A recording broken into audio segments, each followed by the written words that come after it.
Condo tragedy continued. Oh, is that our first topic? Are we live? Condo tragedy continued. Okay. All right, guys. This is our last live stream from this studio. We're gonna be in between.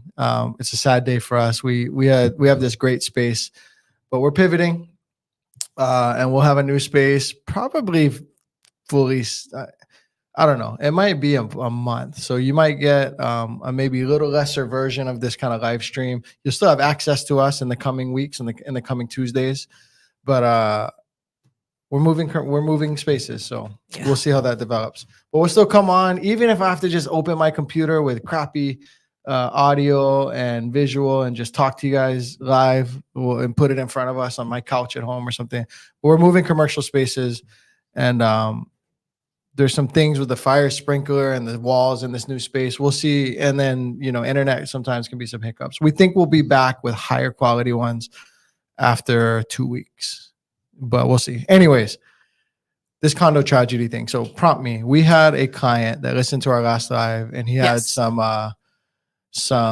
concerns, objections, kind of some complaints, right? Mm-hmm. What did the person say? Really, I'm gonna have to pull it up. It was something to the effect, while she's pulling that up, it was something to the effect of, hey, you guys brought up this thing about condos being underinsured. Sorry, I'm looking at the wrong camera. My bad. It's something to the effect of like, hey, you guys brought up this thing about condos being underinsured and there being kind of an issue with buying condos, but you didn't go into enough detail to satisfy me. And that, depending on how that's presented, I may have a little more or less remorse. The way that I heard it, third hand, we are already, in my opinion, the most informative and honest and objective real estate source you're going to find out of this state. So, or at least off this island, and maybe I'm not, maybe there's other people that do videos and stuff, but we're up there. And so I'm not concerned with someone kind of coming at me strong because we brought it up and talked about it, period. Yeah. Whereas most people are like, oh no, condos are great. Yeah, I get commissions from condos too. You should buy those as well and buy them all. So I have very little insecurity around the challenges presented, but I don't hide from them either. So what did it say? I mean, there's a lot. So I'm like trying to summarize. Trying to find and summarize. And, he's very direct and he's very inquisitive and he's very detail oriented, probably a lot more than a lot of people. And I think his background even makes him a little bit like more. I'm okay with that too, because I'm direct and very curious and inquisitive. Yeah. So that's okay. Yeah. So it's not even like, I think he's more so like you, where he's not afraid to offend people by asking questions. You know what I mean? Like, it's that. So I don't think it comes from a place of necessary, like him being like, hey, do better. But like, I would like to know more. Okay. But a lot of it, it's just like what happens next with the underinsurance, like not only old buildings that are underinsured, but what happens when people start to pull out, wasn't there things like, you're doing a disservice if you don't talk about it, because he feels that the last live we had, like maybe it was like tiptoed around. And I was like, well, this is like a live where we're unscripted and we just talk about things as they come up. Well, here's the thing is, when you're talking about these issues as they pertain to condos, it's very individual to each development. And so I can't be a master on 1,000 buildings, and they're, one's managed by Associate, one's managed by Touchstone, one's managed by Hawaiiana, one's managed by Hawaiian Property Management, one's self-managed by the owners. They have different books. They are due for, revisions and accounting at different times. Like I can't, the reason why it may be too broad or general is not that we're skating around here. I'm ignorant to it. I can't know everything about every single one. Nor can anyone else. Also, I think there were overgeneralizations with what you conveyed to me in that, basically it would be dumb for anyone to buy condos, or it would be a detriment for anyone to touch a condo in Hawaii, right? Or something along those lines. Yeah, like why would anybody buy a condo? Well, that's just not true. So I told this story on here before, but I was like this wannabe investor, and I was listening to all these podcasts and reading real estate books. And this guy across from me in California, he bought this building, and he was known in Alameda, California for like flipping big buildings. So in Alameda, you have this like used to be this like 7,000 foot Victorian home in 1930, and now it's like 3 commercial spaces and 3 residential spaces up top, 3 commercial down below. So like a barber, a bike shop, and a tea shop or something, and then 3 apartments. Well, he was doing that to this building and holding it, and then I came out to ask him like, hey, how do you underwrite this deal? What are the numbers? Like, teach me. And anyways, he lived down the street. He had a maid. They had BMWs, and then they had this, and then they had that. And he'd go to Maui every month. And I was like, wow, this guy, he really knows his stuff. Point being is, he told me, hey, I'm looking to buy these townhomes up in Santa Rosa. You should consider buying one. Didn't you say you had X amount saved up? And I was like, yeah, he's like, that would be enough to get a loan to buy this thing. And I was like, that'd be everything. Like, we'd be eating Spam and rice, ramen noodles for a while if I deployed every dollar I own. I might have to borrow some. He's like, you should do it. And I was like, bro, I'm not that, risky. Well, then this is the big point of the story. Then there was a fire in Santa Rosa, and like a lot of people died. A part of the town burned down, but it didn't touch his townhome that he bought. And he's like, bro, should have bought. I bought for 700. Today it's worth 900 or something like that. And I was like, you didn't know there was going to be a fire that didn't touch your townhome? Yeah. But point being, his value increased because the fire around him. The analogy here, the parallel is, if you own the good condo in Honolulu that the financials aren't messed up, and it does have total replacement insurance, and it does have sufficient hurricane insurance and all of these things, and it already is outfitted for fire sprinklers up to code, or has already been done, and the financials are still healthy, and the HOA has a trend of staying low with minimal increases, you have the house that didn't burn. Like, if there are 100 buildings in Kaka'ako, and they all burn, or their finances all go to crap, and you own the good one, that's great. And so it's not that you should never buy condos, and it's not that only like 1% of condos remain a viable option for you. It's that each condo you have to look at with, discretion, and you have to, I'm hoping you're getting a loan, because underwriting looks at the financials and looks at the risk. When you pay cash, even more, you need to leverage and hire. There's a condo doc review service we'll introduce you to. It's not that you shouldn't buy condos, and it's not that we're skating around the topic. It's that it's a case-by-case basis, and I'm not going to come on here and fearmonger. Another thing about that, when COVID happened, I thought I knew. I was like, I've been, I'm the real estate guy, and also I'm not a money hungry guy. So what I'm going to do is tell everyone not to buy. It's too risky. You'd be crazy. I don't need the commission. I can live without it. Like, I'll figure it out. You shouldn't buy because I'm so self-righteous. And then the people who were buying, I was like afraid for them more than they were. I think of the Gobles. I think of Coast Guard guy, Chris. I think of Mark Pierre. He was buying the peak of COVID. Like, I wasn't supposed to be outside on the sidewalk when we were putting his thing in escrow. They weren't afraid. And then a year later, they were doing really well. And so that experience taught me to give you the guidance you ask for, and to be very skilled, but not to try and make decisions for you. And so that's another reason why we approached it the way we did. Yeah. And I think he had mentioned that he thought he heard, and I can't really remember this, and I'll have to rewatch it too. He thought that Jody had discussed like not only older buildings, but new projects that could have difficulty finding like enough insurance. Again, we're not perfect, but I don't even think this is an imperfection thing. I think this is I'm not going to make your decisions for you, because imagine if we have a client who, is like, I feel good about it. Financials are good. Underwriting likes it. I know a guy who lives in there. He says the financials are good, and I'm going to buy, and we help him buy. And then a year later, he's like, Derek, dude, this place has outperformed the market. It's a good thing I bought it. I'd feel really bad if I talked him out of that. Also, it's just a case by case basis. So really, I think that sums that up. We don't make it a habit of responding to like, challenging comments or whatever and feeding that energy. But this is a client who had reached out to us. We're in direct communication with him. I don't mind the challenge, but I've said all I need to say about it. But I have a level of ignorance about it, but we also have a level of skill to analyze it on a case-by-case basis. And I'm not going to be that guy that told you not to buy in COVID because I had decided it was the wrong time. Usually when you buy in real estate and wait long enough, it really works out. So I'm not going to be the one to prevent you from buying. Yeah, I think I'm good on that. What was the next thing?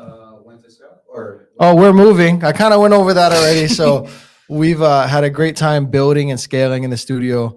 When we started this YouTube thing, it was just Kenji and I shooting.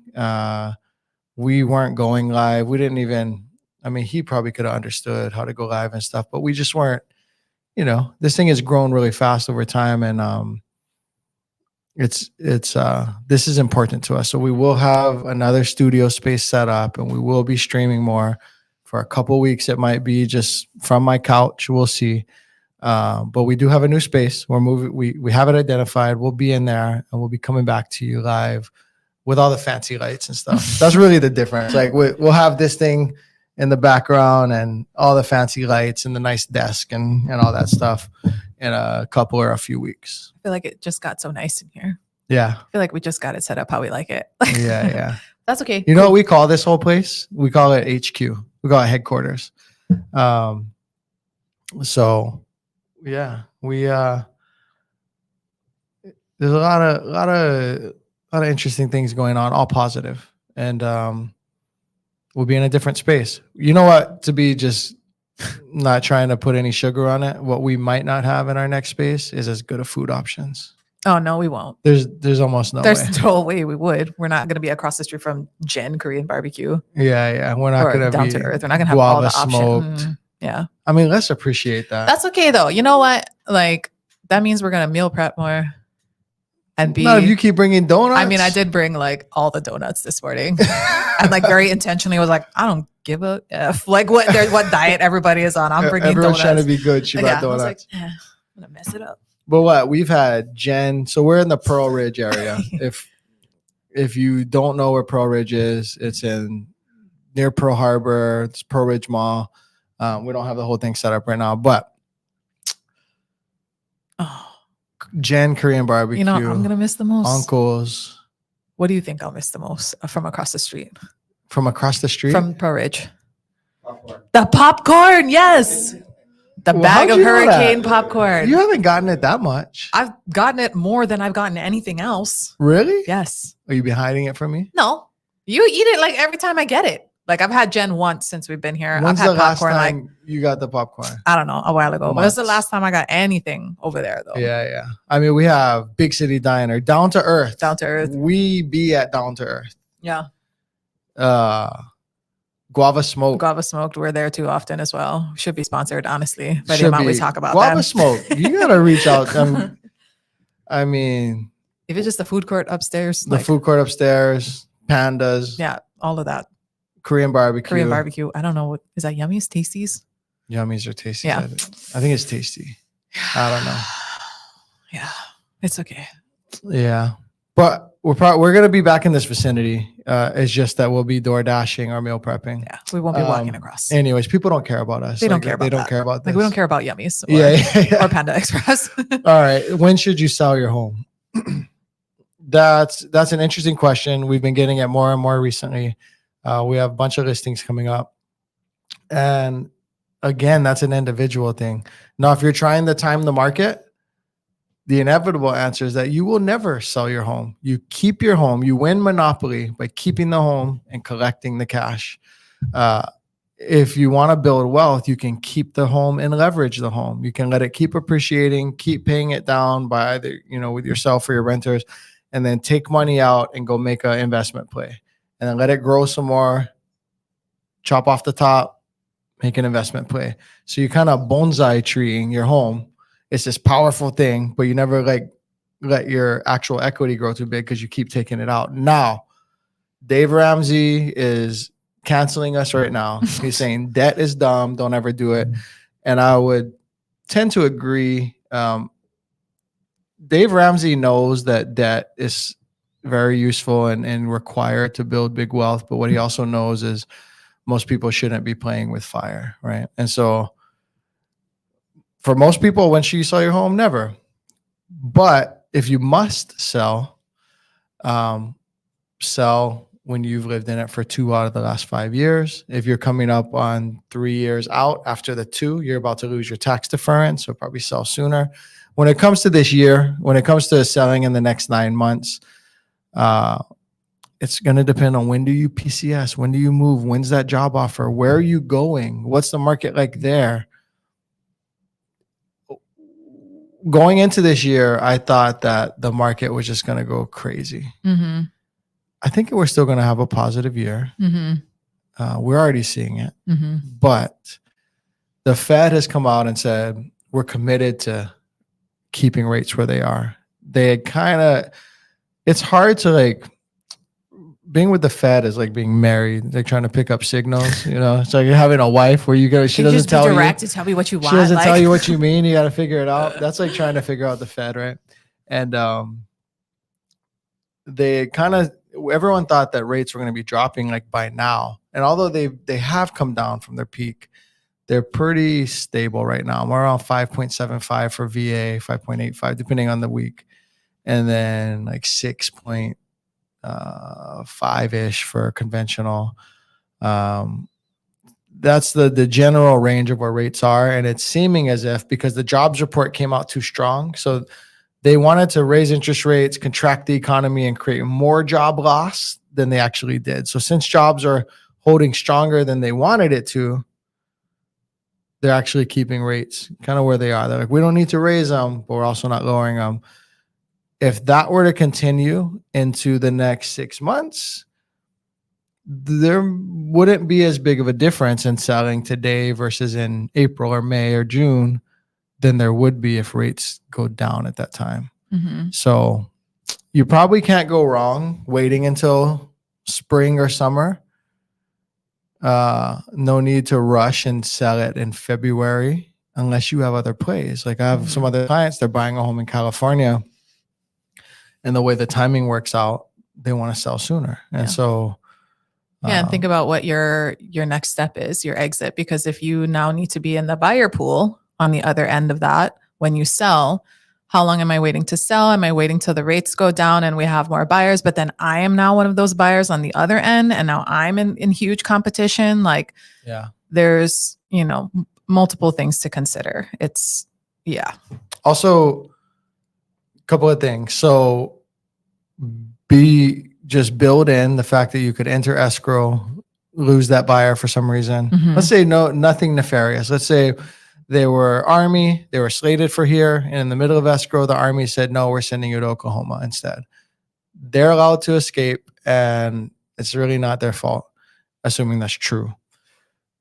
So budget for 30 to 45 days and then a reset and maybe 30 days more. So if you absolutely need to be liquid by July, most times you're okay if you get an escrow in June, but you might want to be in escrow in May, which means you probably want to be prepped by April, which means we might as well talk now.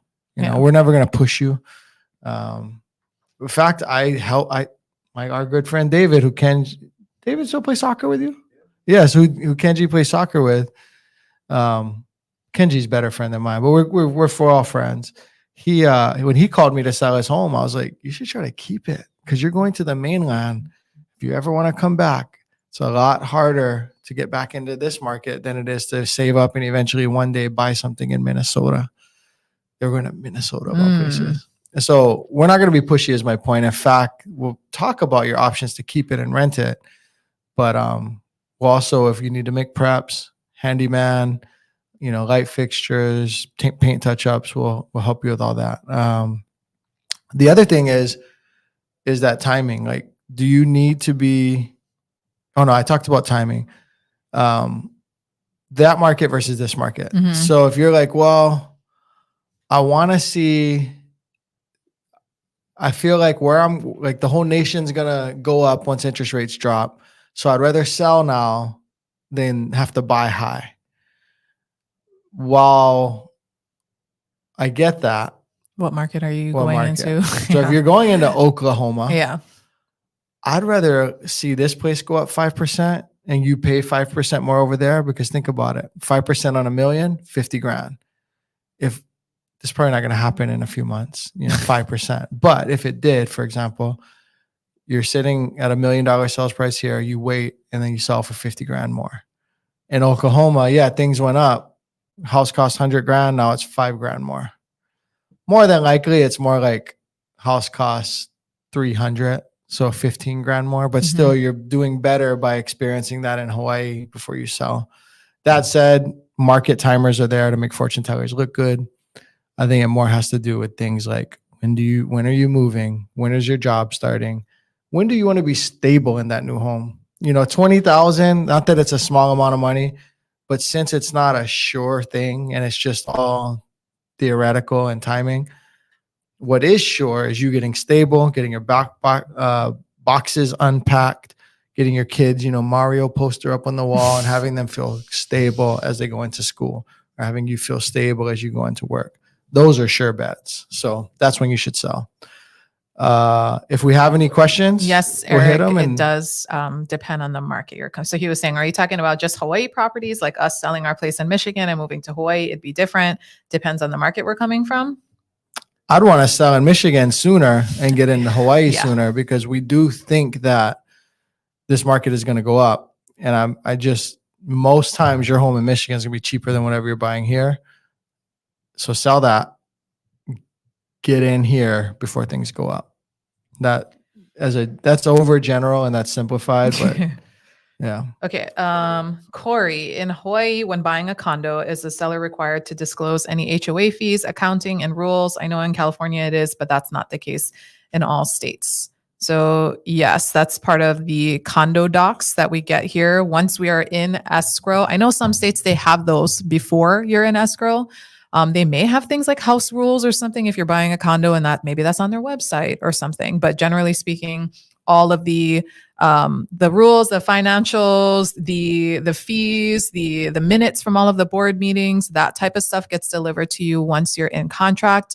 Timing of that is because sellers are required to give us the most updated version of those condo docs. So those get ordered once you're actually in contract. Those get delivered to us usually in about a week-ish. And then after that, once they're received by you on the buy side, you also have a period of time to review those. And if you are using financing, lending, that also gets delivered to your lender so that they can also peel through and make sure that they're checking financials too, since it is, something that they are required to look at for underwriting to make sure that it would clear underwriting. So yes, they will be delivered. It's written in the they're contract. Getting a loan. Yeah.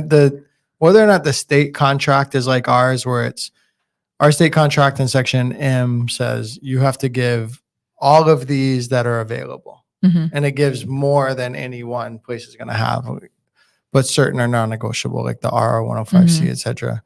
RO 105C, that's like the Cliff Notes. The Cliff Notes, yeah. But if you're getting a loan, regardless of the state, the underwriters want to see, like they want to assess risk and finances. So regardless of what Vermont's, paperwork says, the underwriters are going to want to see it. Yeah. So short answer is yes. You'll get all that relevant information. I think somebody had asked too, like they were cash and they're like, oh, well, since lenders don't need that, I would say get them anyway. Get them.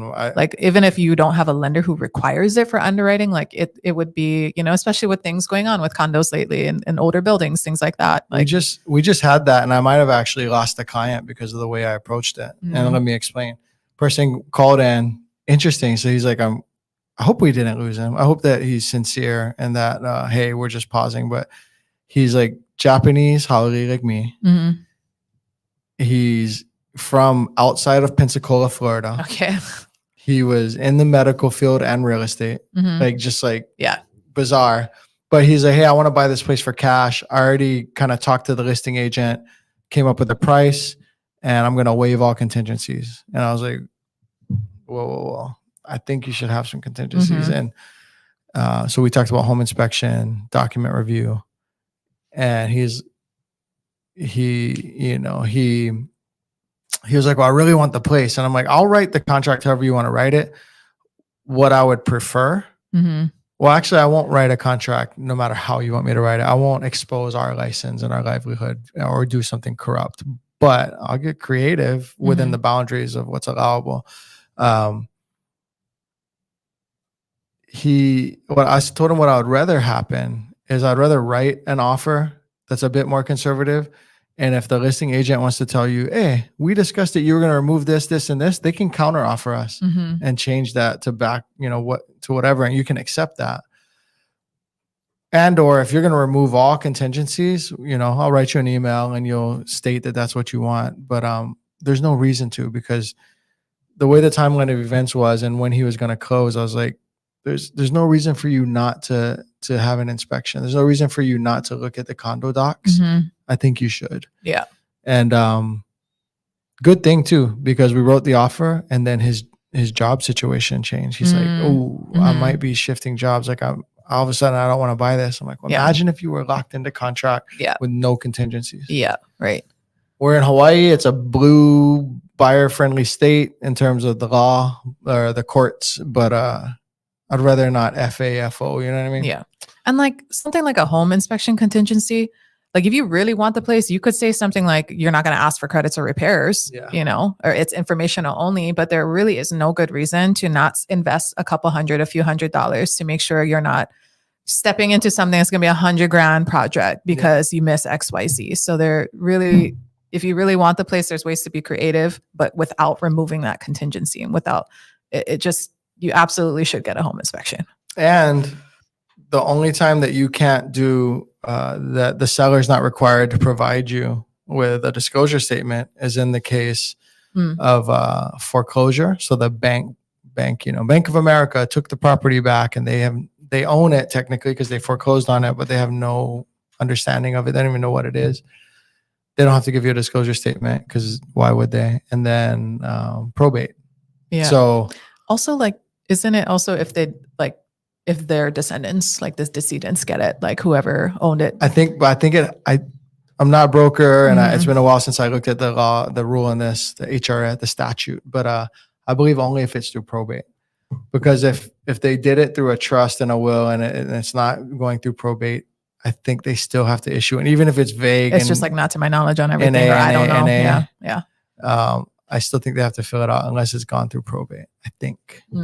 But we would verify that if we're working with you, obviously. If we have one more question, we'll take it too. Let's run through them. Okay. We have a stack day today. We actually got to go sell some houses and do some things. Okay. Hello, I'm PCSing to Hawaii in August and want to purchase. Zillow has me pretty discouraged. Are the listings on Zillow accurate, or are you guys seeing a different market on your lists? No. So what Zillow does is they pay for a subscription service to syndicate and pull the data from the thing that we use. So that's their whole business model is they take it, they repackage it, they do national commercials at the Super Bowl, and they do all this stuff. And then the way they make money is they have multiple streams, but you can, as an agent, I can pay for a zip code and be like SEO'd on Zillow for that zip code and be the main agent with all the reviews and probably even clean up some bad ones if we had them, which we don't.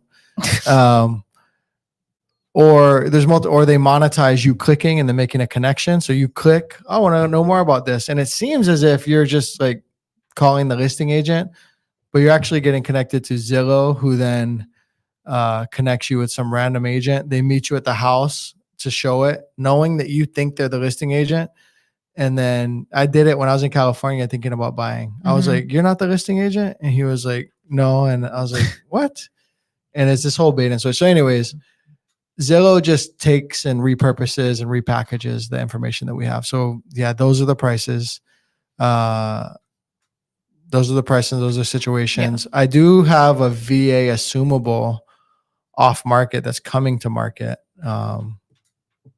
1,200 square foot, 3-bedroom condo. So you could assume that at a 2.5% loan, I believe. there's certain situations, but for the most part, Zillow is it. That really is the price. I'd say reach out to us. Again, we don't force you to buy or trick you. We will lay out the numbers with you, but reach out to us. Let's do a consult, have a conversation. Thank you for your service. Let us know where you're coming from, where you're PCSing from, and yeah, we'll go from there. We have one more. Christopher, aloha. What is the market like for fee simple condos in Waikiki? It seems that many are leasehold, land lease. There are more leaseholds in Waikiki than other places. Yeah. But we've sold a number. Yeah. Nodados, Ryan and Laura. Yeah, there's fee simple there. But I think you're just seeing the numbers there because there's just a lot of short-term rentals in Waikiki compared to other neighborhoods. So when you're looking, you're going to see them there. So, but there's definitely fee simple to be had. Not that short-term rentals are inherently leaseholds. Yeah, that's sorry. I don't know why I said short-term rentals. I meant leasehold. Right? Yeah, I meant to say leasehold. But you do see more of that there. Yeah. But if you are, give us a call, fill out the contact form because we can set up a targeted listing like alert for you that will eliminate leasehold so that you can only see fee simple. And that way you'll get a better idea of what's actually available for fee simple and the prices there. Pretty much if it looks too inexpensive, it looks too cheap to be true, it's a leasehold. Yeah, it's a leasehold. And there are even buildings where the fee has been available for purchase. So certain people have bought out their fee. So you're like, why is this one bedroom $400,000 and this one bedroom's $90,000? It's like, well, they haven't bought the lease. Yeah. So one is fee simple, one is not in the same building. Yeah. All right, we got to run today. Okay. All right. You want to do one last really quick one because then it'll eliminate a phone call I have to make later because I know Kendall's watching. Okay. Can we just touch really briefly like on a short sale and what that means? A short sale is a long sale. Yes. Basically what short sale is you own this home,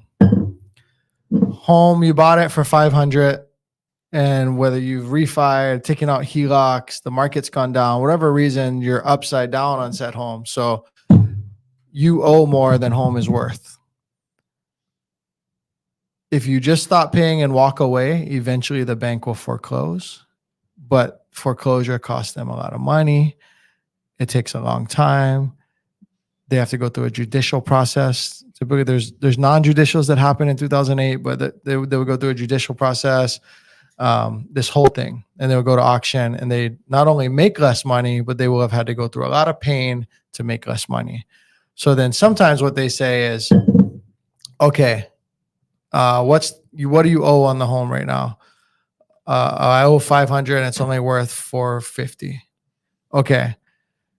So you owe us 500, it's worth 450. If we foreclose, we might only net by the time we pay all of our employees, our processes, sell it at auction, might only make 400. We'll tell you what, we'll do a short sale. Take off the 50 grand, sell it for 450. That's what's left. And you sell it, but we do this paperwork. We approve We it. do this short sale agreement where we're in control. Yeah. I'm the captain now. Yes. Yeah. The bank is the captain now. Yeah. But you technically are going to sign and sell it and you own it. Well, I'm the captain now. And we'll sell it for 450. I'll get it off my books as the bank. And in 2 years, you can fix your credit and probably buy again versus when you foreclose, it's like 7 years. So in a nutshell, that's a short sale and it takes a long time. Yeah. And the bank needs to approve. Like you can put a low ball offer in, but if that generally is not going to work for them because generally the price they're listing at is such that this is the net proceeds we need to make in order to make this short sale happen. So there's not tons of opportunity depending on the situation for it to be like, okay, I'm just going to come in way under then because the bank has to. The bank is doing it to mitigate losses, right? Right. Yeah. And so they're strategically doing it so they lose less. Not so they make more, but so they lose less. Right. Which means selling at higher price if possible. Now, it gets really complex, but if I'm selling a house and I'm an agent and I'm selling a short sale and I have 10 offers in hand, the one that I send and recommend to the bank may not be the highest one. So when you're offering on a short sale, does that mean you write like for the full 500? Not necessarily, because typically a short sale, someone's kind of letting it go. They're like, well, I ain't gonna clean the toilets anymore for these last 2 weeks or whatever. So sometimes, typically, like not the highest offer wins because it's not the best offer, but a higher offer is still going to win. This is, I think, to And your maybe point, like a cash offer too. maybe the ability to close, right? Yeah. Mm-hmm. I think to your point, this is not 2009 and 10 where you have all these short sales and foreclosures. That's just a unique time, and it's rare to find that deal now. It's just not that time. I'd buy one for myself. If I could buy a $1 million home for 700,000, I'd probably just buy it, and move. Tell my wife we're moving. I know it's a pain, but it's worth 300,000 for us to move. But those opportunities that was a unique point in time, and that whole short sale market is not really around. How long would you say an average short sale takes? Is there an 6 to average? 9 months. Oh my God. Yeah. Short sale. It's an oxymoron. It's not. Yeah. All right. We got to get, Yeah, we gotta really gotta jam go. today. Thanks, Love you guys. Thank you. We'll see you next Tuesday.